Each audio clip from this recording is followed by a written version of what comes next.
Exodus ವಿಮೋಚನ ಕಾಂಡ 33வது அதிகாரம் 33ನೇ ಅಧ್ಯಾಯ 14வது ವಚನ 14ನೇ ವಚನ. ಅದಕ್ಕೆ ಯೆಹೋವನು, ನಾನೇ ನಿಮ್ಮ ಜೊತೆಯಲ್ಲಿ ಬಂದು ನಿಮಗೆ ವಿಶ್ರಾಂತಿಯನ್ನು ಉಂಟು ಮಾಡುವೆನು ಅಂದನು. 13வது ವಚನದ ವಾಸಿಗೆ 13ನೇ ವಚನ. ನನಗೆ ನಿನ್ನ ದಯೆ ದೊರಕಿತ್ತಾದರೆ ನಾನು ನಿನ್ನನ್ನು ಬಲ್ಲವನಾಗಿರುವಂತೆ ನಿನ್ನ ಮಾರ್ಗವನ್ನು ನನಗೆ ತೋರಿಸು, ಆಗ ನಿನ್ನ ದಯೆ ನನಗೆ ದೊರೆಯಿತೆಂದು ನನಗೆ ತಿಳಿದಿರುವುದು. ಈ ಜನವು ನಿನ್ನ ಪ್ರಜೆ ಎಂದು ಜ್ಞಾಪಕ ಮಾಡಿಕೋ ಎಂದು ಅರಿಕೆ ಮಾಡಿದನು. If you are pleased with me, teach me your ways, O Lord, so I may know that you and continue to find favor with you. தமிழ்ல வாசிங்க. உம்முடைய கண்களில் இப்பொழுது எனக்கு கிருபை கிடைத்ததானால் நான் உம்மை அறிவதற்கும் உம்முடைய கண்களில் எனக்கு கிருபை கிடைப்பதற்கும் உம்முடைய வழியை எனக்கு அறிவியும். ஆமென். praise God. ஒரு இன்டர்வியூ நான் பார்த்துட்டு இருந்தேன். ಒಂದು ಸಂದರ್ಶನವನ್ನು ನಾನು ನೋಡುತ್ತಿದ್ದೆ. என்ன கவனமாய் பாருங்க எல்லாரும். ಎಲ್ಲರೂ ನನ್ನ ಕಡೆ ಗಮನ ಹರಿಸಿ. ಓಕೆ. ஒரு இன்டர்வியூ பார்த்துட்டு இருந்தேன். ಒಂದು ಸಂದರ್ಶನವನ್ನು ನೋಡುತ್ತಿದ್ದೆ. ஒரு மூத்த ஊழியக்காரு ಇಂಟರ್ವ್ಯೂ கொடுக்கிறாரு. ಒಬ್ಬ ಹಿರಿಯ ಸೇವಕರು ಸಂದರ್ಶನವನ್ನು ಕೊಡುತ್ತಿದ್ದರು. ஒரு 60-70 ವಯಸ್ಸು ಆயிருக்கும். ಒಂದು 60-70 ವರ್ಷವಾಗಿರಬಹುದು. ಅವರ ஊழியத்தின் ಅನುಭವம் 50 ವರ್ಷம் சொன்னாங்க. ಆತನ ಸೇವೆಯ ಅನುಭವವು 50 ವರ್ಷಗಳು ಎಂಬುದಾಗಿ ಹೇಳಿದರು. ಅವರಿಗೆ ವಯಸ್ಸು ನಿಶ್ಚಯವಾಗಿ 70ಕ್ಕೆ ಮೇಲೆ இருந்திருக்கும். ಹಾಗಾದರೆ ಆತನ ವಯಸ್ಸು ನಿಶ್ಚಯವಾಗಿ 70 ವರ್ಷಗಳ ಮೇಲೆ ಇರುತ್ತದೆ. அப்ப இந்த இன்டர்வியூ எடுக்கிறவர் அந்த ஊழியக்கார இடத்துல கேட்டாரு. ಈ ಸಂದರ್ಶನವನ್ನು ಮಾಡುವವರು ಸೇವಕರ ಬಳಿಯಲ್ಲಿ ಕೇಳಿದರು, இந்த இத்தனை ஆண்டுகள் நீங்க ஊழியம் செஞ்சிருக்கிறீங்க, ಇಷ್ಟು ವರ್ಷಗಳು ನೀವು ಸೇವೆಯನ್ನು ಮಾಡಿದ್ದೀರಿ, ஊழியத்தை குறித்து ஏதாவது நீங்க சொல்ல வேண்டும் என்றால் என்ன சொல்ல நீங்க ಆಸೆಪಡುತ್ತೀರಿ? ಸೇವೆಯ ಬಗ್ಗೆ ನೀವು ಏನನ್ನಾದರೂ ಹೇಳಲು ಇಚ್ಛಿಸಿದರೆ ಏನನ್ನು ನೀವು ಹೇಳಲು ಬಯಸುತ್ತೀರಾ? அப்ப அந்த ஊழியக்காரர் 2 காரியத்தை அவர் சொன்னாரு. ಆಗ ಸೇವಕರು 2 ಕಾರ್ಯಗಳನ್ನು ಹೇಳಿದರು. என்னுடைய ஊழியத்தின் அனுபவத்துல, ನನ್ನ ಸೇವೆಯ ಅನುಭವದಲ್ಲಿ முக்கியமானது 2 காரியங்கள் தான் என்று அவர் சொன்னாரு. ಮುಖ್ಯವಾದದ್ದು 2 ಕಾರ್ಯಗಳು ಎಂಬುದಾಗಿ ಆತನು ಹೇಳಿದನು. ಒಂದು ದೇವರು. ಆಮೆನ್. ಆಮೆನ್. ஒன்று தேவன், ಒಂದು ದೇವರು. ಎರಡನೇದಾಗಿ தேவனுடைய வழிகள், ದೇವರ ಮಾರ್ಗಗಳು. Amen. Amen. I was touched by that word. இந்த வார்த்தை என்னுடைய இருதயத்துல ஆழமாய் பதிந்தது. ಈ ವಾಕ್ಯಗಳು ನನ್ನ ಹೃದಯದಲ್ಲಿ ಆಳವಾಗಿ ಮುಟ್ಟಿದವು. ஊழியம் என்றால் ஒரு பெரிய ஒரு காரியத்துக்கு பெரிய ஒரு எண்ணத்தோட நம்ம இருக்கிறோம். ಸೇವೆ ಎಂದರೆ ಒಂದು ದೊಡ್ಡ ಭಾವನೆಯೊಂದಿಗೆ ನಾವು ಇರುತ್ತೇವೆ. ஊழியம் செய்வதென்றால் ஒரு கடினமான வேலைன்னு நம்ம நினைக்கிறோம். ಸೇವೆ ಮಾಡುವುದಾದರೆ ಅದೊಂದು ಕಠಿಣವಾದ ಕೆಲಸವೆಂಬುದಾಗಿ ನಾವು ಪರಿಗಣಿಸುತ್ತೇವೆ. பொறுப்பு என்று நம்ம நினைக்கிறோம். ಅದೊಂದು ದೊಡ್ಡ ಜವಾಬ್ದಾರಿ ಎಂಬುದಾಗಿ ನಾವು ಅಂದುಕೊಳ್ಳುತ್ತೇವೆ. ஆனால் அது அப்படி அல்ல. ಆದರೆ ಅದು ಆ ರೀತಿಯಾಗಿ ಅಲ್ಲ. ಅದು ரொம்ப ಸುಲಭವಾದದ್ದು. ಅದು ಬಹಳ ಸುಲಭವಾದದ್ದು. It's very simple. ಅದು ಬಹಳ ಸಾಧಾರಣವಾದದ್ದು. ಏನೆಂದರೆ ದೇವரை அறிவது, ದೇವರನ್ನು ಅರಿತುಕೊಳ್ಳುವುದು, தேவனுடைய வழிகளை அறிவது, ದೇವರ ದಾರಿಯನ್ನು ಅರಿತುಕೊಳ್ಳುವುದು. இதுதான் ரொம்ப முக்கியமானது. ಇದು ಬಹಳ ಪ್ರಾಮುಖ್ಯತೆ ಉಳ್ಳದ್ದು. பைபிள் காலேஜ் செமினாரி ಇದಕ್ಕೆಲ್ಲ ನಾವು ವಿರೋಧமானவன் கிடையாது. ಬೈಬಲ್ ಕಾಲೇಜ್ ಸೆಮಿನಾರಿ ಇದಕ್ಕೆಲ್ಲ ನಾನು ವಿರೋಧಿ ಅಲ್ಲ. ಅದ சொன்ன ಮನುಷ್ಯ ಅಧಿಕമായി படித்த ಮನುಷ್ಯ, ಆದರೆ ಅದನ್ನು ಹೇಳಿದಾತನು ಬಹಳವಾದಂತ ಒಂದು ವಿದ್ಯಾವಂತನು. அப்ப அவர் சொன்னாரு, ಆಗ ಆತನು ಹೇಳಿದನು, ಅದೆಲ್ಲ ஒண்ணும் பெருசு கிடையாது, ಅದೆಲ್ಲ ಏನು ದೊಡ್ಡದಲ್ಲ. தேவனை அறிந்து கொள்வதும் அவருடைய வழியை அறிந்து கொள்வதுதான் மேன்மையான காரியம். ದೇವರನ್ನು ಅರಿತುಕೊಳ್ಳುವುದು, ಆತನ ಮಾರ್ಗಗಳನ್ನು ಅರಿತುಕೊಳ್ಳುವುದೇ ಉನ್ನತವಾದಂತ ಕಾರ್ಯಗಳು. அதுதான் ஊழியம். ಅದೇ ಸೇವೆಯಾಗಿದೆ. வேதத்தை வாசிக்கும் பொழுது, ವೇದ ಪುಸ್ತಕವನ್ನು ಓದುವಾಗ ಅನೇಕ பேர் வேதத்தை வாசிப்பது, ಅನೇಕ ಸಾರಿ ವೇದ ಪುಸ್ತಕವನ್ನು ಓದುವುದು நாம் பிரசங்கம் செய்வதற்காக, ನಾವು ಸಂದೇಶವನ್ನು ಕೊಡುವುದಕ್ಕಾಗಿ. ಆಮೆನ್. ஒரு மெசேஜ் கொடுக்கணும்னா அப்பதான் பைபிள் எடுத்து நம்ம பாப்போம் எந்த வசனத்துல இருந்து மெசேಜ್ கொடுக்கலாம் அப்படி. ಒಂದು ಸಂದೇಶವನ್ನು ಕೊಡುವುದಾದರೆ ಆಗ ನಾವು ಬೈಬಲ್ ಅನ್ನು ತೆಗೆದು ಆಗ ನಾವು ಅದನ್ನು ಓದುತ್ತೇವೆ, ಯಾವುದರಲ್ಲಿ ನಾವು ಸಂದೇಶವನ್ನು ಕೊಡುವುದು ಎಂಬುದಾಗಿ. இல்லனாக்கா எங்கேயாவது இன்டர்வியூக்கு போகும்போது ஒரு வாக்குத்தத்தத்தை தேடுறது, ಇಲ್ಲವಾದರೆ ಎಲ್ಲಾದರೂ ಸಂದರ್ಶನಕ್ಕೆ ಹೋಗುವಾಗ ಒಂದು ವಾಗ್ದಾನವನ್ನು ಹುಡುಕುವುದು, இல்லனா ஏதாவது ஒரு நல்ல காரியத்துக்கு போகும்போது பைபிள் எடுத்து பார்த்துட்டு படிச்சுட்டு போறது, ஏன்னா நல்லது நடக்கணும்னு சொல்லிட்டு. ಇಲ್ಲವಾದರೆ ಏನಾದರೂ ಒಳ್ಳೆಯ ಕೆಲಸಕ್ಕೆ ಹೋಗುವಾಗ ವೇದ ಪುಸ್ತಕವನ್ನು ತೆಗೆದು ಓದಿಬಿಟ್ಟು ಹೋಗುವುದು, ಯಾಕೆಂದ್ರೆ ಒಳ್ಳೆಯ ಕೆಲಸವು ನಡೆಯಲಿ ಎಂಬುದಾಗಿ. இல்லனா பைபிளை மூடிட்டு தலைக்காணி கீழே வச்சுட்டு பைபிளை பயம் வராம வச்சுக்கிறதுக்கு யூஸ் பண்றது. ಇಲ್ಲವಾದರೆ ಆ ಒಂದು ಬೈಬಲ್ ಅನ್ನು ದಿಂಬಿನ ಕೆಳಗೆ ಇಟ್ಟು ನಮಗೆ ನಿದ್ದೆಯಲ್ಲಿ ಭಯವು ಬಾರದ ಹಾಗೆ ಅದನ್ನು ಉಪಯೋಗಿಸುವುದು. ಅದಕ್ಕೆல்லாம் அல்ல, ಅದಕ್ಕೋಸ್ಕರವಲ್ಲ. வேதத்தை தேவன் கொடுத்தது, ವೇದ ಪುಸ್ತಕವನ್ನು ದೇವರು ಕೊಟ್ಟಿದ್ದು அவரை அறிந்து கொள்ளும்படிக்கு, ಆತನನ್ನು ಅರಿತುಕೊಳ್ಳುವುದಕ್ಕೋಸ್ಕರ. ஆமென். மோசே இந்த இடத்துல பார்க்கிறோம், ಮೋಸೆ ಈ ಸ್ಥಳದಲ್ಲಿ ನಾವು ನೋಡುತ್ತೇವೆ, if you are pleased with me, ನೀನು ನಿನ್ನ ದಯೆ ನನಗೆ ದೊರಕಿತ್ತಾದರೆ, ನೀವು உங்களுடைய வழிய, ನೀವು ನಿಮ್ಮ ಮಾರ್ಗವನ್ನು எனக்கு காட்டுங்க, ನಮಗೆ ತೋರಿಸಿರಿ. அவர் சொல்றாரு தேவ தூதனை அனுப்புறேன்னு சொல்லிட்டு. ಆಗ ಆತನು ಹೇಳ್ತಾ, ದೇವದೂತರನ್ನು ನಾನು ಕಳುಹಿಸುತ್ತೇನೆ. எனக்கு தேவ தூதரெல்லாம் வேணாம், ನನಗೆ ದೇವದೂತರೆಲ್ಲ ಬೇಡ, நீங்க என்னோட வாங்க, ನೀವು ನನ್ನೊಂದಿಗೆ ಬನ್ನಿ, உன்னுடைய வழிகளை எனக்கு காட்டுங்க, ನಿಮ್ಮ ಮಾರ್ಗವನ್ನು ನನಗೆ ತೋರಿಸಿರಿ. பழைய ஏற்பாடு நம்ம பார்க்கும் போது, ಹಳೆಯ ಒಡಂಬಡಿಕೆಯನ್ನು ನಾವು ನೋಡುವಾಗ எனக்கு ஞாபகம் வருகிற பெரிய ஹீரோ வந்து மோசே தான். ನನಗೆ ಜ್ಞಾಪಕ ಬರುವಂತ ಒಂದು ದೊಡ್ಡ ಹೀರೋ ಮೋಸೆ. அப்ப அது மோசே சொல்றாரு, ಮೋಸೆ ಹೇಳುತ್ತಿದ್ದಾನೆ, உன்னுடைய வழிகளை எனக்கு கற்றுத்தாங்க, ನಿಮ್ಮ ಮಾರ್ಗವನ್ನು ನನಗೆ ತಿಳಿಸಿಕೊಡಿರಿ. Understanding the ways of the Lord will bring blessings to you. ನಾವು ದೇವರ ಮಾರ್ಗವನ್ನು ಅರಿತುಕೊಳ್ಳುವುದರಿಂದ ನಮ್ಮ ಜೀವನದಲ್ಲಿ ಆಶೀರ್ವಾದವನ್ನು ತರುವಂತದ್ದಾಗಿದೆ. ஏன்னா வசனம் சொல்கிறது, ಯಾಕೆಂದರೆ ವಾಕ್ಯದಲ್ಲಿ ಹೇಳಲ್ಪಟ್ಟಿದೆ, கருவிலேயே உன்னை நான் தெரிந்து கொண்டேன், ತಾಯಿಯ ಗರ್ಭದಲ್ಲಿ ನಾನು ನಿನ್ನನ್ನು ಆರಿಸಿಕೊಂಡೆನು, ಅದಕ್ಕೆ முன்பதாகவே உன்னை நான் தெரிந்து கொண்டேன், ಅದಕ್ಕೆ ಮುಂಚೆ ನಾನು ನಿನ್ನನ್ನು ಆರಿಸಿಕೊಂಡೆನು, உன் வாழ்க்கையின் திட்டத்தை நான் போட்டு விட்டேன், ನಿನ್ನ ಜೀವನದ ತೀರ್ಮಾನವನ್ನು ನಾನು ಹಾಕಿದ್ದೇನೆ. கடைசியிலிருந்து ஆரம்பத்தை முடிவை ஆரம்பத்திலேயே பார்க்கிற தேவன் நம் தேவன், ಅಂತ್ಯವನ್ನು ಪ್ರಾರಂಭದಲ್ಲಿ ನೋಡುವಂತಹ ದೇವರು ನಮ್ಮ ದೇವರು. ஹல்லேலூயா, ಹಲ್ಲೆಲೂಯಾ. முடிவை ஆரம்பத்திலே பார்க்கிற தேவன் நம் தேவன், ಅಂತ್ಯವನ್ನು ಪ್ರಾರಂಭದಲ್ಲಿ ನೋಡುವಂತಹ ದೇವರು ನಮ್ಮ ದೇವರು. அப்ப நான் நம்புகிறேன், ಹಾಗಾದ್ರೆ ನಾನು ನಂಬುತ್ತೇನೆ, என் வாழ்க்கையின் எல்லா காரியத்தையும் ஆண்டவர் ஏற்கனவே தீர்மானித்து வைத்திருக்கிறார். ನನ್ನ ಜೀವನದ ಎಲ್ಲಾ ಕಾರ್ಯಗಳನ್ನು ಈಗಾಗಲೇ ಕರ್ತನು ತೀರ್ಮಾನಿಸಿಟ್ಟಿದ್ದಾನೆ. வழிகளை அவர் தீர்மானித்து வைத்திருக்கிறார். ನನ್ನ ಮಾರ್ಗಗಳನ್ನು ಆತನು ತೀರ್ಮಾನಿಸಿಟ್ಟಿದ್ದಾನೆ. அந்த வழியில நான் போகும்பொழுது, ಆ ಮಾರ್ಗದಲ್ಲಿ ನಾನು ಹೋಗುವಾಗ அந்த ஆசீர்வாதங்களை நான் பெற்றுக்கொள்கிறேன். ಆ ಆಶೀರ್ವಾದಗಳನ್ನು ನಾನು ಹೊಂದಿಕೊಳ್ಳುವವನಾಗಿದ್ದೇನೆ. ஆசீர்வாதத்தை நான் கேட்க தேவையில்லை, ಆಶೀರ್ವಾದಗಳನ್ನು ನಾನು ಕೇಳಬೇಕಾದದಿಲ್ಲ. அந்த காலகட்டத்துக்கு நான் போகும்பொழுது அந்த ஆசீர்வாதங்கள் என் வாழ்க்கையில தானாகவே வருகிறது. ಆಯಾ ಕಾಲಮಾನಗಳಲ್ಲಿ ನಾನು ಹಾದು ಹೋಗುವಾಗ ಆಯಾ ಆಶೀರ್ವಾದಗಳು ನನಗೆ ತಾನಾಗಿಯೇ ಬರುತ್ತದೆ. நான் அந்த வழியை விட்டு வேற வழியில போகும்பொழுது, ನಾನು ಆ ಮಾರ್ಗವನ್ನು ಬಿಟ್ಟು ಬೇರೆ ಮಾರ್ಗದಲ್ಲಿ ಹೋಗುವಾಗ அந்த ஆசீர்வாதங்கள் எல்லாம் நான் இழந்து போகிறேன். ಆ ಆಶೀರ್ವಾದಗಳನ್ನೆಲ್ಲ ನಾನು ಕಳೆದುಕೊಳ್ಳುವವನಾಗಿದ್ದೇನೆ. அந்த ஆசீர்வாதங்கள் எல்லாம் என் வாழ்க்கையில தடைப்பட்டு ಆ போகிறது. ಆಶೀರ್ವಾದಗಳೆಲ್ಲ ನನ್ನ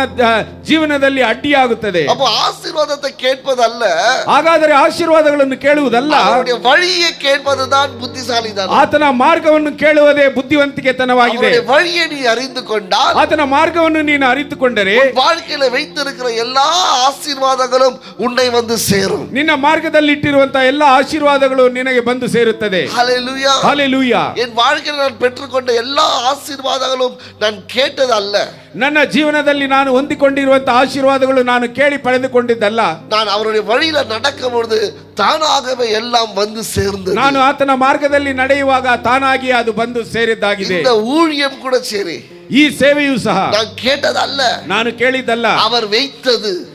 ಆತನು ನನಗೋಸ್ಕರ ಇಟ್ಟಿದ್ದು.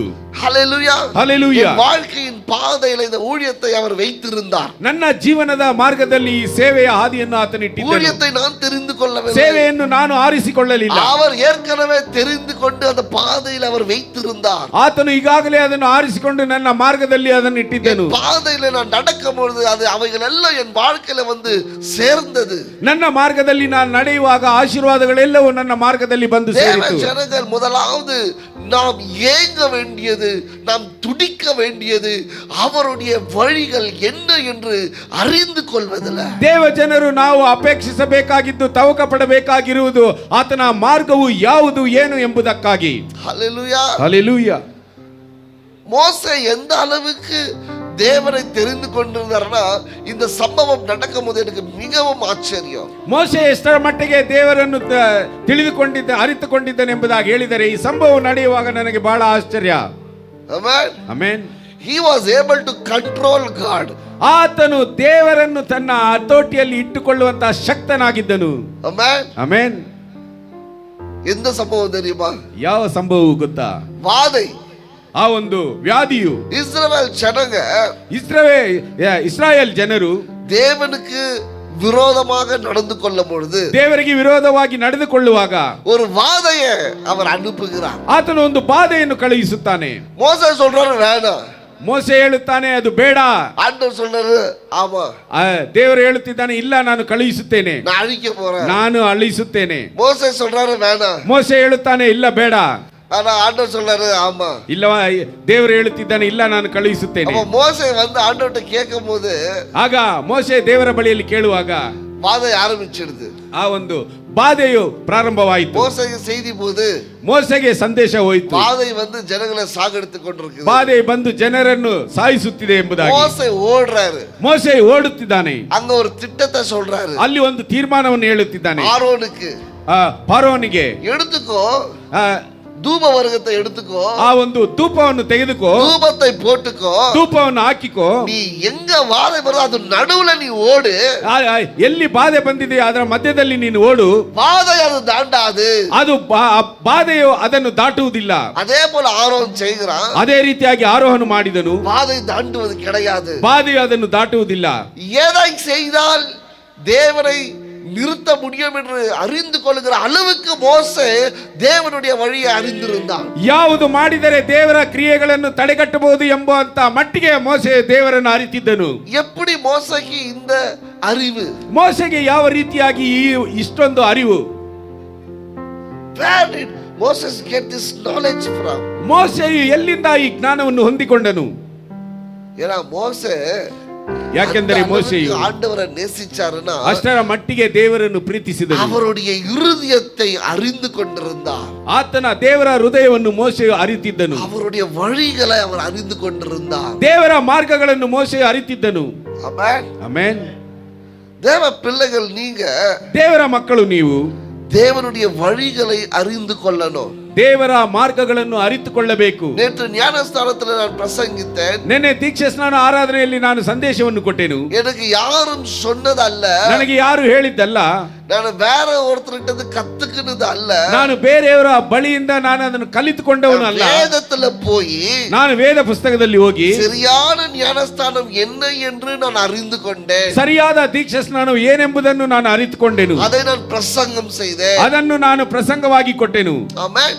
ಆಮೆನ್. அப்ப உங்க வழிகளில ಆಗ ನಿಮ್ಮ ದಾರಿಯಲ್ಲಿ யாரோ சொல்லி கொடுத்ததை செய்யாதீங்க. ಯಾರೋ ಹೇಳಿಕೊಟ್ಟದ್ದನ್ನು ಮಾಡಬೇಡಿ. பாரம்பரியமாய் வருகிற காரியத்தை செய்யாதீங்க. ಪಾರಂಪರ್ಯವಾಗಿ ಬರುವಂತ ಕಾರ್ಯಗಳನ್ನು ಮಾಡಬೇಡಿ.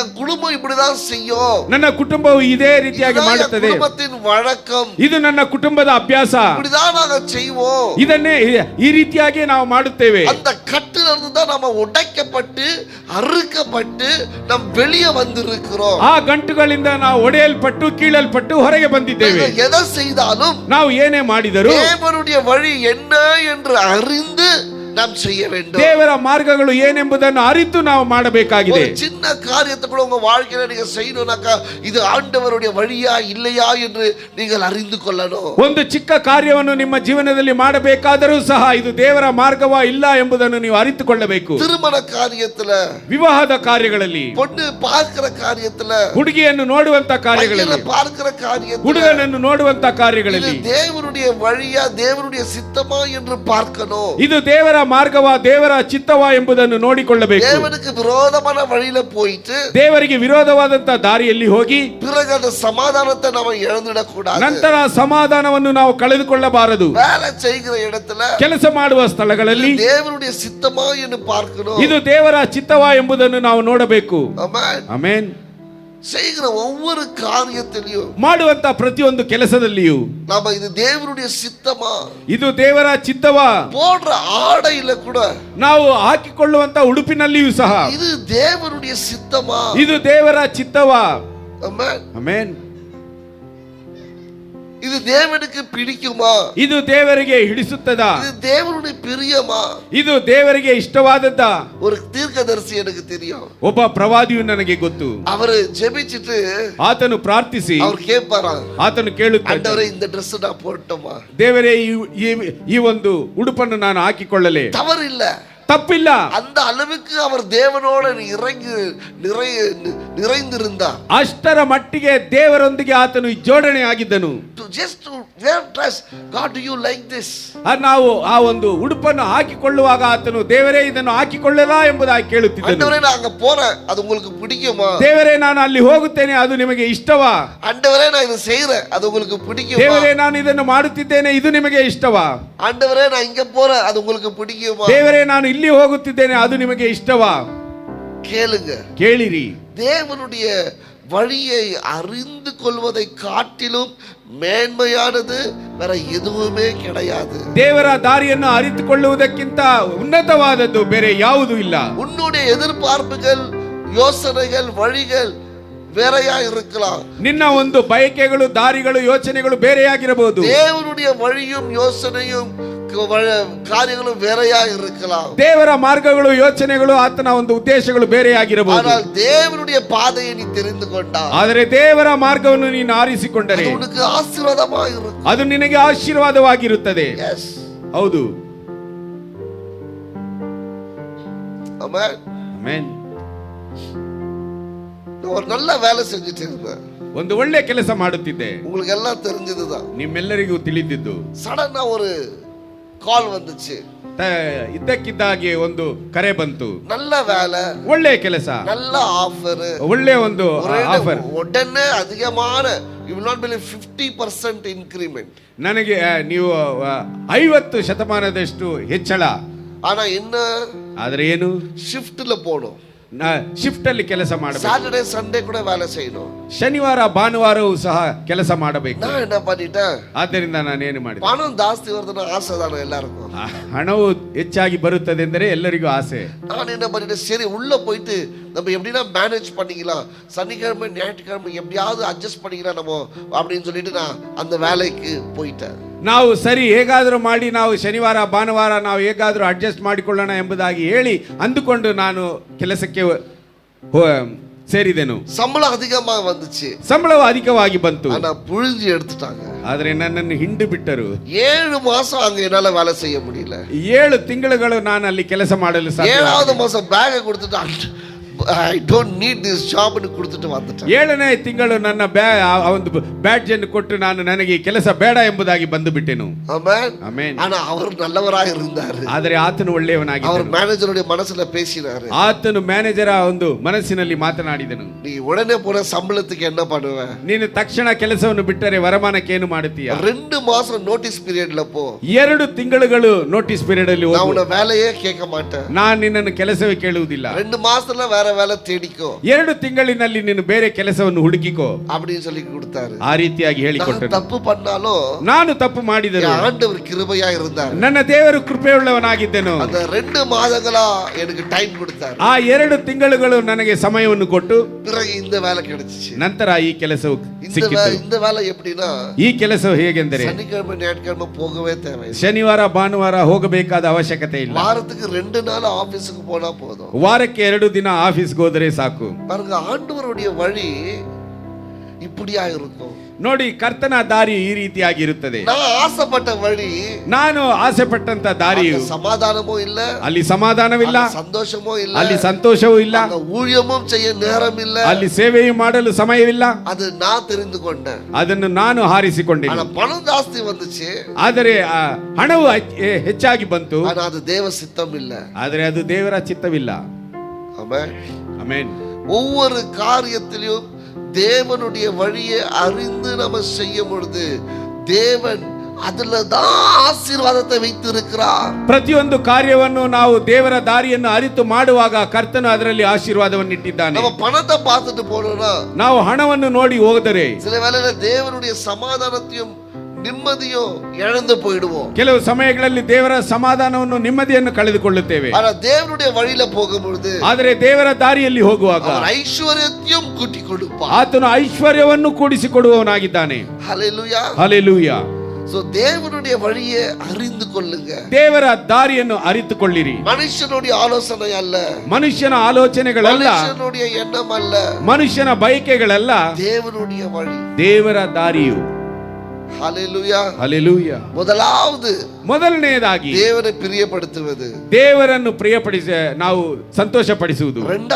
ಎರಡನೆಯದಾಗಿ அவருடைய வழியை அறிந்து கொள்வது, ಆತನ ದಾರಿಯನ್ನು ಅರಿತುಕೊಳ್ಳುವುದು. புதிய ஏற்பாட்டுல ಹೊಸ ಒಡಂಬಡಿಕೆಯಲ್ಲಿ என்னுடைய ஹீரோ, ನನ್ನ ಹೀರೋ பால், ಪೌಲನು, அவரும் அதுதான் சொன்னாரு. ಆತನು ಅದನ್ನೇ ಹೇಳಿದನು, கிறிஸ்துவை அறிகிற அறிவே எனக்கு மேன்மையானது.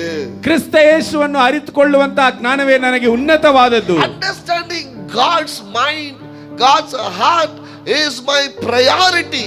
ದೇವರನ್ನು ಅರಿತುಕೊಳ್ಳುವಂತಹ ಅರಿವೇ ನನಗೆ ಪ್ರಥಮವಾದದ್ದು. That's it. ಅಷ್ಟೇ. You are done with your life. ನೀನು ನಿನ್ನ ಜೀವನದಲ್ಲಿ ಅದನ್ನು ಮಾಡಿಬಿಟ್ಟಿದ್ದೀಯಾ. உன் வாழ்க்கை ஆசீர்வாதமா இருக்கும். ನಿನ್ನ ಜೀವನವು ಆಶೀರ್ವಾದವಾಗಿರುತ್ತದೆ. ஹல்லேலூயா. ಹಲ್ಲೆಲೂಯಾ. திருமணம் செய்யும்போது, ವಿವಾಹಗಳನ್ನು ಮಾಡುವಾಗ வசனம் சொல்லுது, ವಾಕ್ಯದಲ್ಲಿ ಹೇಳಲ್ಪಟ್ಟಿದೆ, அந்நிய ಜನತೋಡ உன்னுடைய ನೊಗத்தை போடாத. ಅನ್ಯ ಜನರೊಂದಿಗೆ ಅವರಲ್ಲಿ ನಿನ್ನ ನೊಗವನ್ನು ನಂಟನ್ನು ಹಾಕಿಕೊಳ್ಳಬೇಡ. நம்ம போட்டுறது, ನಾವು ಹಾಕಿ ಬಿಡುವುದು. பிறகு அப்புறமா ஆண்டவர்ட்ட வந்து சமாதானம் இல்லை, சந்தோஷம் இல்லைன்னு சொல்றது. ನಂತರ ದೇವರ ಬಳಿಯಲ್ಲಿ ಬಂದು ಸಮಾಧಾನವಿಲ್ಲ, ಸಂತೋಷವಿಲ್ಲ ಎಂಬುದಾಗಿ ಹೇಳಿ. ವೇದத்தை வழியை நம்ம அறிஞ்சு கொள்ளணும். ದೇವರ ಮಾರ್ಗಗಳನ್ನು ನಾವು ಅರಿತುಕೊಳ್ಳಬೇಕು. ಎಲ್ಲ ಕೆಟ್ಟ ಪழக்கங்களை கற்றுக்கொள்வது, ಎಲ್ಲ ಕೆಟ್ಟ ಅಭ್ಯಾಸಗಳನ್ನು ಕಲಿತುಕೊಳ್ಳುವುದು. பிறகு ನಂತರ ஏதாவது ஒரு வியாதி நமக்குள்ள, ಯಾವುದಾದರೂ ಒಂದು ವ್ಯಾಧಿ ನಮ್ಮಲ್ಲಿ ಬಂದರೆ ஆண்டவருடைய நாம மகிமை பெறாது, ಕರ್ತನ ನಾಮವು ಮಹಿಮೆ ಹೊಂದುವುದಿಲ್ಲ. அப்ப ஏதாவது வியாதி வந்து ஆண்டவர் உனக்கு வியாதியை கொடுத்துட்டாரா? ಏನಾದ್ರೂ ವ್ಯಾಧಿ ಬಂದರೆ ಅಯ್ಯೋ ದೇವರು ನನಗೆ ವ್ಯಾಧಿಯನ್ನು ಕೊಟ್ಟನಾ? அப்ப நம்ம ஜெபம் பண்றது, ಆಗ ನಾವು ಪ್ರಾರ್ಥಿಸುವುದು, ஆண்டவரೇ ನನಗೆ ಯಾಕೆ ದೇವರೇ, நான் ಚರ್ಚಿಗೆ ಬರನೆ, ವಾರಾಂತರ ನಾನು ಸಭೆಗೆ ಬಂದೆನೆ, ಆರಾಧಿக்கிறನೆ, ವಾರಾಂತರ ನಾನು ನಿನ್ನನ್ನು ಆರಾಧಿಸಿದೆನು, வியாதி ஆண்டவரೇ, ನನಗೆ ಯಾಕೆ ವ್ಯಾಧಿ ದೇವರೇ? அப்ப ஆண்டவர் சொல்லுவாரு, ಆಗ ಕರ್ತನು ಹೇಳುತ್ತಾನೆ, என் வழியை நீ அறிஞ்சு கொள்ளல, ನನ್ನ ದಾರಿಯನ್ನು ನೀನು ಅರಿತುಕೊಳ್ಳಲಿಲ್ಲ. ஆமென். ಆಮೆನ್. நீங்க பாருங்க, ನೀವು ನೋಡಿ, இஸ்ரவேல் ಜನங்களை ವನಾಂತರத்துல நடத்தும் போது, ಇಸ್ರಾಯೇಲ್ ಜನರನ್ನು ಅರಣ್ಯ ಮಾರ್ಗದಲ್ಲಿ ನಡೆಸುವಾಗ அவங்க பிள்ளைங்க என்ன சாப்பிடணும்னு கூட சொல்லி கொடுத்தாரு. ಅವರ ಮಕ್ಕಳು ಏನನ್ನು ತಿನ್ನಬೇಕು ಎಂಬುದನ್ನು ಸಹ ಹೇಳಿಕೊಟ್ಟನು. ஆமென். ಆಮೆನ್. ஆண்டவர் விடுதலை கொடுத்தாரு, ಕರ್ತನು ಬಿಡುಗಡೆಯನ್ನು ಕೊಟ್ಟನು. எல்லாத்துலயும் விடுதலை கொடுத்தாரு, ಎಲ್ಲದರಲ್ಲಿ ಬಿಡುಗಡೆ ಕೊಟ್ಟನು. சாப்பாட்டுலயும் விடுதலை கொடுத்தாரு, ಆಹಾರದಲ್ಲಿ ಬಿಡುಗಡೆ ಕೊಟ್ಟನು. எல்லாத்தையும் சாப்பிடுறது, ಎಲ್ಲವನ್ನು ತಿನ್ನುವುದು, அப்புறம் ஹாஸ்பிட்டல் இருக்கிறது, ನಂತರ ಆಸ್ಪತ್ರೆಗೆ ಹೋಗುವುದು. அப்போ உன் பேர் என்னன்னு கேட்டீங்கன்னாக்கா, ಆಗ ನಿನ್ನ ಹೆಸರು ಏನೆಂಬುದಾಗಿ ಕೇಳಿದರೆ மார்க். மார்க். ಮಾರ್ಕ್. எங்களுக்கெல்லாம் ஜெபம் பண்றியா, உனக்கும் வந்துட்டு இருக்குதா? ஓ ஆண்டவரோட குணமாக்கலையா? ನಮಗೆಲ್ಲ ಪ್ರಾರ್ಥಿಸುತ್ತೀಯಾ, ನಿನಗೆ ಬಂತ, ನಿನಗೆ ಸೌಖ್ಯವಾಗಲಿಲ್ಲವಾ? அந்த வெக்கத்தை கொண்டு வருகிற அத்தி மரத்தை போல, ಆ ನಾಚಿಕೆಯನ್ನು ತರುವಂತ ಅಂಜೂರದ ಮರದ ಹಾಗೆ தேவ பிள்ளைங்க நல்லா இருக்கணும். ದೇವರ ಮಕ್ಕಳು ಚೆನ್ನಾಗಿರಬೇಕು. ஆமென். ಆಮೆನ್. எதற்காக? ಯಾವುದಕ್ಕೋಸ್ಕರ? ஆண்டவருடைய நாமத்தை மகிமைப்படுத்துவதற்காக, ದೇವರ ನಾಮವನ್ನು ಮಹಿಮೆ ಪಡಿಸುವುದಕ್ಕೋಸ್ಕರ. ஆமென். ಆಮೆನ್. நான் ஆண்டவர்ட்ட அதான் கேக்குறேன். ನಾನು ದೇವರ ಬಳಿಯಲ್ಲಿ ಅದನ್ನೇ ಕೇಳುತ್ತೇನೆ. உங்க வீட்டுக்கு வந்தா எனக்கு ஃபோர்ஸ் பண்ணி சாப்பாடெல்லாம் கொடுக்காதீங்க. ನಿಮ್ಮ ಮನೆಗಳಿಗೆ ಬಂದರೆ ನನಗೆ ಬಲವಂತ ಮಾಡಿ ಆಹಾರ ಕೊಡಬೇಡಿ. நீங்க நம்ப மாட்டீங்க, போன வாரம் 5 நாள் பிரியாணி சாப்பிட்டீங்க. ನೀವು ನಂಬುವುದಿಲ್ಲ, ಕಳೆದ ವಾರ 5 ದಿನ ಬಿರಿಯಾನಿ ತಿಂದಿದ್ದೆ. ஏன்னா செப்டம்பர் மாதம் ಅನೇಕರಿಗೆ பிறந்த நாளுங்கிற மாதம். ಯಾಕಂದ್ರೆ ಸೆಪ್ಟೆಂಬರ್ ತಿಂಗಳು ಅನೇಕರಿಗೆ ಹುಟ್ಟು ಹಬ್ಬದ ದಿನಗಳು. ಆಮೆನ್. சாப்பிடுறதுக்கு எனக்கு சந்தோஷம் தான், ತಿನ್ನುವುದಕ್ಕೆ ನನಗೆ ಸಂತೋಷ. நாளைக்கு நான் சுகம் அளிக்கிற கூட்டத்தை நடத்திட்டு அப்படி சைட்ல போய் உட்காந்து பிபி மாத்திரை சுகர் மாத்திரை சாப்பிட்டாக்கா ஜனங்க என்ன சொல்லுவாங்க என்ன பார்த்து? ಸೌಖ್ಯಗೊಳಿಸುವಂತಹ ಕೂಟವನ್ನು ನಡೆಸಿ ಪಕ್ಕದಲ್ಲಿ ಹೋಗಿ ನಾನು BP ಮಾತ್ರೆಯನ್ನು ತಿಂದರೆ ಜನರು ನನ್ನನ್ನು ನೋಡಿ ಏನು ಅಂದುಕೊಳ್ಳುತ್ತಾರೆ. இப்பதான் சுகமளிக்கிற கூட்டத்தை நடத்தினாரு, அவரை மாத்திரை சாப்பிட்டு நிற்கிறார். ಈಗ ತಾನೇ ಸೌಖ್ಯಪಡಿಸುವಂತ ಕೂಟವನ್ನು ನಡೆಸಿದನು, ಈಗ ಆತನು ಹೋಗಿ ಮಾತ್ರೆಗಳನ್ನು ತಿನ್ನುತ್ತಿದ್ದಾನೆ. ஆண்டவர்ட்ட ஜெபிக்க, அந்த நிலைமை எனக்கு வேணாம் ஆண்டவரே. ಕರ್ತನ ಬಳಿಯಲ್ಲಿ ಪ್ರಾರ್ಥಿಸುತ್ತೇನೆ, ಆ ಪರಿಸ್ಥಿತಿ ನನಗೆ ಬೇಡ. No tablet in my life. ನನ್ನ ಜೀವನದಲ್ಲಿ ಮಾತ್ರೆಗಳು ಬೇಡ. ஆமென். ಆಮೆನ್. அப்ப சரியானதை சாப்பிடும்போது, அவருடைய வழியை அறிந்து கொள்ளும் போது, நான் சுகமாகவும் சௌக்கியமாகவும் இருப்பேன். ಆಗ ನಾನು ಸರಿಯಾದ ಆಹಾರವನ್ನು ಸೇವಿಸುವಾಗ ನಾನು ಸೌಖ್ಯವಾಗಿಯೂ ಆರೋಗ್ಯವಾಗಿರುತ್ತೇನೆ. God is interested in small things. Even what you eat also God is interested. ದೇವರು ಚಿಕ್ಕ ಚಿಕ್ಕ ಕಾರ್ಯಗಳಲ್ಲಿ ನಾವು ಏನನ್ನು ತಿನ್ನುತ್ತೇವೋ ಅದರಲ್ಲಿಯೂ ಸಹ ಆತನು ಇಷ್ಟವುಳ್ಳವನಾಗಿದ್ದಾನೆ. Understand the ways of the Lord. ದೇವರ ಮಾರ್ಗಗಳನ್ನು ಅರಿತುಕೊಳ್ಳಿರಿ. And give glory to God. ಅದು ದೇವರಿಗೆ ಮಹಿಮೆಯನ್ನು ತರುವಂತದ್ದಾಗಿದೆ. ನಾನು ಚೆನ್ನಾಗಿ ಉಡುಪು ಧರಿಸುತ್ತೇನೆ. ಏನ್ தெரியுமா? ಯಾಕೆ ಗೊತ್ತಾ? ನಾನು ಎನ್ ದೇವರನ್ನು ರೆಪ್ರೆಸೆಂಟ್ ಮಾಡಕ போறேன். I am the ambassador for God. ನಾನು ದೇವರನ್ನು ಹೊರಪಡಿಸುವವನಾಗಿದ್ದೇನೆ. ಆಮೆನ್. ಆಮೆನ್. எனக்கு தாடி விடணும்னு ஆசை. ನನಗೆ ಗಡ್ಡ ಬಿಡಬೇಕೆಂಬುದಾಗಿ ಆಸೆ. 2 வாரம் விட்டாக்க அங்கங்க கொஞ்சம் இருக்கும். ಆದ್ರೆ 2 ವಾರಗಳು ಬಿಟ್ಟರೆ ಅಲ್ಲಲ್ಲಿ ಸ್ವಲ್ಪ ಸ್ವಲ್ಪ ಬಂದು ಬಿಡುತ್ತದೆ. ಆಮೆನ್. ಆಮೆನ್. ಆಫೀಸ್ಗೆ ಹೋಗ முடியாது. ಆಫೀಸ್ಗೆ ಹೋಗಲು ಸಾಧ್ಯವಾಗುವುದಿಲ್ಲ. ಸರಿ, ಅದனால ಶೇವ್ பண்ணிடுறது. ಆದ್ದರಿಂದ ಶೇವ್ ಮಾಡಿ ಬಿಡುತ್ತೇನೆ. இப்போ ஆபீஸ்க்கு போய் நான் 8 மாசம் ஆச்சு. ಈಗ ಆಫೀಸ್ಗೆ ಹೋಗಿ 8 ತಿಂಗಳುಗಳಾಯ್ತು. வீட்ல தான் வேலை செய்றேன். ಮನೆಯಲ್ಲೇ ಇದ್ದೇನೆ. இப்போ தாடி நான் விடலாம். ಈಗ ನಾನು ಗಡ್ಡ ಬಿಡಬಹುದು. அப்போ ஆவியானவர் எனக்கு ஒன்னு சொன்னாரு. ಪವಿತ್ರಾತ್ಮ ನನ್ನ ಬಳಿಯಲ್ಲಿ ಒಂದು ಹೇಳಿದನು. ஆபீஸ்க்கு போறதுக்கே நீ டெய்லி ஷேவிங் பண்ற, ஆலயத்துக்கு ಮಾತ್ರ நீ அப்படியே வந்துருவியா? ಆಫೀಸ್ಗೆ ಹೋಗುವುದಕ್ಕೆ ನೀನು ಶೇವ್ ಮಾಡ್ಕೊಂಡು ಹೋಗುತ್ತೀಯಾ? ಹಾಗಾದ್ರೆ ಆಲಯಕ್ಕೆ ನೀನು ಹಾಗೆಯೇ ಬರುತ್ತೀಯಾ? ಅದರಿಂದ ಕ್ವೆಶ್ಚನ್ ಇಲ್ಲ, ಕ್ಲೀನ್ ಶೇವ್ தான். ಆದ್ದರಿಂದ ಅದಕ್ಕೆ ಪ್ರಶ್ನೆ ಇಲ್ಲ, ನಾನು ಕ್ಲೀನ್ ಆಗಿ ಶೇವ್ ಮಾಡಿ ஆபீஸ்க்கு போகும்போது நான் ஷேவ் பண்ணணும்னு நினைச்சேன். நான் ஆலயத்துக்கு போனாக்க நான் பண்ணக்கூடாதுன்னு நினைச்சேன். பாருங்க, அதுதான் தேவனுடைய வழி அறியாத இருந்தேன். ಆಫೀಸ್ಗೆ ಹೋಗುವಾಗ ಶೇವ್ ಮಾಡಿಕೊಂಡು ಆಲಯಕ್ಕೆ ಬರುವಾಗ ಹಾಗೆ ಹೋಗಬೇಕೆಂಬುದಾಗಿ ಅಂದುಕೊಂಡೇನೆಲ್ಲ ಅದೇ ದೇವರ ಮಾರ್ಗವನ್ನು ಅರಿಯದೇ ಇರುವುದು. அப்ப ஆவியானவர் அவருடைய வழியை சொன்னாரு. ಆಗ ಪವಿತ್ರಾತ್ಮನ್ ತನ್ನ ದಾರಿಯನ್ನು ಹೇಳಿದನು. ಏನು? ನಾನು அப்படிதான் விரும்புறேன். ನಾನು ನಿನ್ನನ್ನು ಹಾಗೆಯೇ ಬಯಸುತ್ತೇನೆ. ಆಮೆನ್. ಆಮೆನ್. ಅದರಿಂದ ಅದು ಎನ್ನಮೇ ಎನ್கிட்ட போயிடுச்சு. ಅಂದಿನಿಂದ ಆ ಒಂದು ಬಯಕೆ ನನ್ನಿಂದ ಹೋಯಿತು. I come with clean shave. ನಾನು ಕ್ಲೀನ್ ಆಗಿ ಶೇವ್ ಮಾಡಿ ಬರುತ್ತೇನೆ. ಅದೆಲ್ಲ ದಾಡಿ ಬಿಡೋದು ತಪ್ಪುன்னு சொல்ல. ಆದ್ದರಿಂದ ಗಡ್ಡ ಬಿಡುವುದು ತಪ್ಪು ಎಂಬುದಾಗಿ ಹೇಳುತ್ತಿಲ್ಲ. எனக்கு அப்பா சொன்னாரு, நீ நீட்டா இருக்கணும். ನನಗೆ ತಂದೆಯವರು ಹೇಳಿದರು, ನೀನು ಶುದ್ಧವಾಗಿರಬೇಕು. இல்லையா, நல்லா ஃபுல்லா வச்சு ட்ரிம் பண்ணிக்கோ. ಇಲ್ಲವಾದರೆ ನೀನು ಪೂರ್ತಿಯಾಗಿಟ್ಟು ಚೆನ್ನಾಗಿ ಟ್ರಿಮ್ ಮಾಡಿ ಅಂದವಾಗಿರು. பார்த்தா சொல்லணும், என் பரலோக தேவனுடைய புள்ளன்னு சொல்லணும். ಆದರೆ ನಿನ್ನನ್ನು ನೋಡಿದವರು ಹೇಳಬೇಕು, ಪರಲೋಕ ತಂದೆಯ ಮಗನು ಎಂಬುದಾಗಿ. ಆಮೆನ್. ಆಮೆನ್. எவ்வளவு சின்ன எக்ஸாம்பிள் கொடுக்கிறேன் பாருங்க. ಎಷ್ಟು ಚಿಕ್ಕ ಚಿಕ್ಕ ಉದಾಹರಣೆಗಳನ್ನು ಕೊಡುತ್ತಿದ್ದೇನೆ. அந்த அளவுக்கு நான் விரும்புறேன். என் அப்பா என்ன என்கிட்ட இருந்து விரும்புறாரு. ಅಷ್ಟರ ಮಟ್ಟಿಗೆ ನನ್ನ ತಂದೆಯವರು ನನ್ನಿಂದ ಏನನ್ನು ಬಯಸುತ್ತಾರೆ ಎಂಬುದನ್ನು ನಾನು ಬಯಸುತ್ತೇನೆ. நேற்று ನಿನ್ನೆ I think yesterday day before yesterday தர ஒரு வீட்டுக்கு ஃப்ரைடே போனேன். ಶುಕ್ರವಾರ ಒಂದು ಮನೆಗೆ ಹೋದೆ. ரூபனுடைய வீட்டுக்கு போனேன். ರೂಬನ್ ಅವರ ಮನೆಗೆ. அங்க ஒருத்தர் சகோதரி வந்தாங்க. ಅಲ್ಲಿ ಒಬ್ಬ ಸಹೋದರಿಯವರು ಬಂದರು. அப்ப நான் அவங்களோட பேசிட்டு இருந்தேன். ಆಗ ಆಕೆಯೊಂದಿಗೆ ಮಾತನಾಡುತ್ತಿದ್ದೆ. அவங்க கோயம்புத்தூர் இருக்காரு. ಕೊಯಂಬತ್ತೂರ್ ಅವರು. அப்ப அவங்க சொன்னாங்க, உங்க தமிழ் ரொம்ப நல்லா இருக்கு. ಆಗ ಅವರಿಗೆ ನಾನು ಹೇಳಿದೆ, ನಿಮ್ಮ ಒಂದು ಭಾಷೆ ಚೆನ್ನಾಗಿದೆ, ತಮಿಳು ಭಾಷೆ. ஆமாங்களா, தேங்க்ஸ் அப்படி. ಹೌದು, ಹೌದಾ ಎಂಬುದಾಗಿ. ಬೆಂಗಳೂರಲ್ಲಿ இருக்கிறவங்க அப்படி பேசுறதில்லன்னு சொன்னாங்க. ಯಾಕೆಂದ್ರೆ ಬೆಂಗಳೂರಿನಲ್ಲಿರುವವರು ಆ ರೀತಿಯಾಗಿ ಮಾತನಾಡುವುದಿಲ್ಲ ಎಂಬುದಾಗಿ ಹೇಳಿದರು. என்ன ಅರ್ಥ தெரியுமா? ಅದರ ಅರ್ಥವೇನು ಗೊತ್ತಾ? நம்ம பிரசங்கம் பண்ணும்போது, ನಾವು ಸಂದೇಶವನ್ನು ಕೊಡುವಾಗ நம்ம வார்த்தை ரொம்ப அழகா மாறிடும். ನಮ್ಮ ಒಂದು ಮಾತುಗಳು ಬಹಳ ಅಂದವಾಗಿ ಬದಲಾವಣೆ ಆಗುತ್ತದೆ. ஆமென். ಆಮೆನ್. ஏன்னா அப்படிதான் ದೇವ ಪಿಳ್ಳೆಗೆ ಇರುಕಣೋನು ಜನಗ ವಿರುಂಬುறாங்க.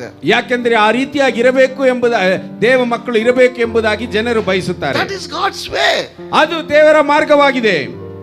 ಆಮೆನ್. ಆಮೆನ್. ನೀ பேசுறதுல கூட ನೀನು ದೇವರುடைய ನಾಮத்தை ಮಹಿಮೆಪಡಿಸலாம். ನೀನು ಮಾತನಾಡುವುದರಲ್ಲಿಯೂ ಸಹ ದೇವರ ನಾಮವನ್ನು ಮಹಿಮೆ ಪಡಿಸಬಹುದು. நல்லா பேசுறாங்க. ಅಯ್ಯೋ, ಅವರು ಚೆನ್ನಾಗಿ ಮಾತನಾಡುತ್ತಾರೆ. ಯಾಕೆ? அவங்க தேவன் இயேசು. ಅವರ ದೇವರು ಯೇಸು ಕ್ರಿಸ್ತನು. அவங்க நல்லா பேசுவாங்க. ಅವರು ಚೆನ್ನಾಗಿ ಮಾತನಾಡುತ್ತಾರೆ. ಅನ್ಬಾ பேசுவாங்க. ಅವರು ಪ್ರೀತಿಯಾಗಿ ಮಾತನಾಡುತ್ತಾರೆ. ಸಂತೋಷமா பேசுவாங்க. ಅವರು ಸಂತೋಷವಾಗಿ ಮಾತನಾಡುತ್ತಾರೆ. ಉತ್ಸಾಹಪಡಿಸಿ பேசுவாங்க. ಅವರು ಉತ್ಸಾಹಪಡಿಸಿ ಮಾತನಾಡುತ್ತಾರೆ. ದೇವ வழி, தேவனுடைய வழி. ಅದು ದೇವರ ಮಾರ್ಗಗಳು. ಆಮೆನ್. ಆಮೆನ್. சோ மோசே அந்த அளவுக்கு தேவனுடைய வழியை அறிந்திருந்தார். ಮೋಶೆ ಅಷ್ಟರ ಮಟ್ಟಿಗೆ ದೇವರ ಮಾರ್ಗಗಳನ್ನು ಅರಿತಿದ್ದನು. ಆಮೆನ್. ಆಮೆನ್. ನೀವು ಯಾರನ್ನ இருங்க, ನೀವು ಯಾರಾದರೂ ಇರಿ, என்ன தொழில்னா செய்யுங்க, ಏನೇ ಕೆಲಸ ಮಾಡಿರಿ, ஆனா அந்த இடத்துல தேவனுடைய ஸ்தானத்தை விட்டு கீழே இறங்காதீங்க. ಆದರೆ ಆ ಸ್ಥಳದಲ್ಲಿ ದೇವರ ಸ್ಥಾನವನ್ನು ಬಿಟ್ಟು ನೀವು ಕೆಳಗೆ ಇಳಿಯಬೇಡಿ. ஏன்னா எங்க போனாலும் ಯಾಕೆಂದ್ರೆ ಎಲ್ಲಿ ಹೋದರು நீங்க தேவ பிள்ளைங்க. ನೀವು ದೇವರ ಮಕ್ಕಳೇ. ஹalleluya. ஹalleluya. தேவனுடைய வழியை அறிந்து கொண்டு தேவனுடைய பாதையில நடக்கும் பொழுது எல்லா ஆசீர்வாதங்களும் உங்களை வந்து சேரும். ದೇವರ ಮಾರ್ಗವನ್ನು ಅರಿತು ಆತನ ದಾರಿಯಲ್ಲಿ ನಡೆಯುವಾಗ ಎಲ್ಲ ಆಶೀರ್ವಾದಗಳು ನಿಮಗೆ ಬಂದು ಸೇರುತ್ತದೆ. அந்த ஊழியக்காரர் சொன்ன ரெண்டு வார்த்தை, ಅದೇ ದೇವರ ಸೇವಕರು ಹೇಳಿದಂತ ಎರಡು ಮಾತುಗಳು ஒரு செய்தியாவே எனக்கு வந்தது. ನನಗೆ ಸಂದೇಶವಾಗಿ ಅದು ಬಂತು. அவருடைய வழியை அறிந்து கொள்வது, ಆತನ ಮಾರ್ಗವನ್ನು ಅರಿತುಕೊಳ್ಳುವುದು, அவரையே நாம் அறிந்து கொள்வது, ಆತನನ್ನೇ ಅರಿತುಕೊಳ್ಳುವುದು. அப்போஸ்தலன் பவுல் ಅಪೊಸ್ತಲನಾದ ಪೌಲನು அவரை அறிவதற்கு ಆತನನ್ನು ಅರಿತುಕೊಳ್ಳುವುದಕ್ಕೆ எல்லா முயற்சியும் செய்தார், ಎಲ್ಲಾ ಪ್ರಯತ್ನಗಳನ್ನು ಮಾಡಿದನು. ಮೋಶೆಯು அவரை அறிந்து கொள்வதற்கு ಆತನನ್ನು ಅರಿತುಕೊಳ್ಳುವುದಕ್ಕೆ எல்லா முயற்சியும் செய்தார். ಎಲ್ಲಾ ಪ್ರಯತ್ನಗಳನ್ನು ಮಾಡಿದನು. நீங்க பாருங்க, பழைய ஏற்பாட்டுல புதிய ஏற்பாட்டுல ನೀವು ನೋಡಿ, ಹಳೆಯ ಒಡಂಬಡಿಕೆಯಲ್ಲಿ ಹೊಸ ಒಡಂಬಡಿಕೆಯಲ್ಲಿಯೂ ரெண்டு பேரும் ஹீரோவா நிக்கிறாங்க. ಎರಡು ಕಡೆ ಎರಡು ಒಡಂಬಡಿಕೆಗಳಲ್ಲಿಯೂ ಇಬ್ಬರು ಹೀರೋಗಳಾಗಿ ನಿಲ್ಲುತ್ತಾರೆ. இன்றைக்கு நீ தேவனுடைய வழியை அறிந்து விட்டால், ಇಂದು ನೀನು ದೇವರ ಮಾರ್ಗವನ್ನು ಅರಿತುಕೊಂಡರೆ, you are hero. ನೀನೇ ಹೀರೋ ಆಗಿರುತ್ತೀಯ. ಆಮೆನ್. ಆಮೆನ್. நீ எந்த ஹீரோயும் கொண்டாட வேண்டாம், நீ தான் ஹீரோ. ನೀನು ಬೇರೆ ಯಾವ ಹೀರೋವನ್ನು ನೀನು ಕೊಂಡಾಡುವಂತಿಲ್ಲ, ನೀನೇ ಹೀರೋ ಆಗಿರುತ್ತೀಯ. யாரனா போறீங்களா? ஃபர்ஸ்ட் டே ஃபர்ஸ்ட் ஷோ யாரனா போறீங்களா? இங்க இல்ல அப்படியெல்லாம் இல்ல. ஃபர்ஸ்ட் டே ஃபர்ஸ்ட் ஷோ இவர்தான் என் ஹீரோ, நீங்க தான் என் ஹீரோ. ನೀವೇ ಆ ಹೀರೋ. ஆமென். ಆಮೆನ್. தேவ பிள்ளைங்க தான் ஹீரோ. ದೇವರ ಮಕ್ಕಳೇ ಹೀರೋ. தேவனுடைய வழியில நடக்கிறவங்க தான் ஹீரோ. ದೇವರ ಮಾರ್ಗದಲ್ಲಿ ನಡೆಯುವವರೇ ಹೀರೋ. வேற ஒரு ஹீரோ கிடையாது. ನಮಗೆ ಬೇರೊಬ್ಬ ಹೀರೋ ಇಲ್ಲ. நமக்கு இயேசு ஒருத்தர் தான் ஹீரோ. ನಮಗೆ ಯೇಸು ಕ್ರಿಸ್ತನೊಬ್ಬನೇ ಹೀರೋ. அவருடைய வழியில நடக்கும் பொழுது, ಆತನ ದಾರಿಯಲ್ಲಿ ನಡೆಯುವಾಗ ஆசீர்வாதமாக இருப்பீங்க. ನೀವು ಆಶೀರ್ವಾದವಾಗಿರುತ್ತೀರಾ. ஆமென். ಆಮೆನ್. எல்லா பழக்கத்தையும் விட்டுட்டு, ಎಲ್ಲ ಅಭ್ಯಾಸಗಳನ್ನು ಬಿಟ್ಟು, இது தேவனுக்கு விரோதமானதுன்னு விட்டுடுங்க. ಇದು ದೇವರಿಗೆ ವಿರೋಧವಾದದ್ದು ಎಂಬುದಾಗಿ ಹೇಳಿ ಬಿಟ್ಟು ಬಿಡಿ. தேவனுக்கு பிரியமானதை செய்யுங்க. ದೇವರಿಗೆ ಇಷ್ಟವಾದದ್ದನ್ನು ಮಾಡಿ. அந்த பாட்டை பாடினத போல, ಆ ಹಾಡನ್ನು ಹಾಡಿದ ಹಾಗೆ, ಒಳ್ಳೆಯ ಅಂಜೂರದ ಮರ ஒவ்வொரு தடவையும் ಒಂದೊಂದು ಸಾರಿಯು அந்த பாக்கு பேப்பரை கிழிக்கும் போது, ಆ ಒಂದು ಅಡಿಕೆಯ ಪಟ್ನವನ್ನು ಕೀಳುವಾಗ, நீங்க ஆண்டவரை அவமானப்படுத்துறீங்கன்னு உங்களுக்கு ஞாபகம் வரட்டும். ನೀವು ದೇವರನ್ನು ಅವಮಾನ ಪಡಿಸುತ್ತಿದ್ದೀರಾ ಎಂಬಂತ ಜ್ಞಾನವು ನಿಮಗೆ ಇರಲಿ.